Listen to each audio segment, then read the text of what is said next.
நண்பர்களே வாங்க, இன்னைக்கு வந்து நைட்டு வந்து என்ன டின்னர் தான் பார்க்க போறோம்.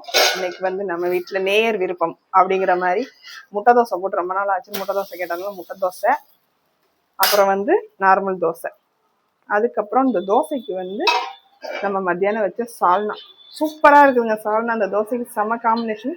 ட்ரை பண்ணாதவங்க ட்ரை பண்ணி பாருங்க. இன்னைக்கு இதுதான் நம்ம வீட்டுல வந்து நைட்டு டின்னர். கொஞ்சம் வந்து பிரியாணி இருக்கு, 2 பேருக்கு இந்த பிரியாணி சரியா வரும். பிரியாணி வந்து உண்மையிலே சூப்பரா இருந்துச்சுங்க. பார்த்தீங்கன்னா சட்டில எங்கேயுமே பிடிக்கவே இல்லை, செம்ம டேஸ்ட்டுங்க. அது ஊற ஊற தான் பிரியாணி வந்து நல்லா டேஸ்ட் கொடுக்கும். நல்ல கடை பிரியாணி மாதிரியே இருந்துச்சு. இது எப்படிங்கிறத நாளைக்கு நான் லாங் வீடியோவில் ஷேர் பண்ணுறேன், பாருங்க, பார்த்து எனக்கு சப்போர்ட் பண்ணுங்க. முட்டை தோசை ரெடி. இன்னைக்கு இதுதான் நம்ம வீட்டில் நைட் டின்னர். உங்கள் வீட்டில் என்ன அப்படின்றத கமெண்ட்ல சொல்லுங்க. இந்த வீடியோ பிடிச்சிருந்துச்சு அப்படின்னா கண்டிப்பாக லைக் பண்ணுங்க, ஷேர் பண்ணுங்க, கமெண்ட் பண்ணுங்க, சப்ஸ்கிரைப் பண்ணுங்க. Okay, good night. நாளைக்கு என்ன ஷார்ட்ஸுங்கிறத நாளைக்கு பார்ப்போம். பாய், தேங்க்யூ.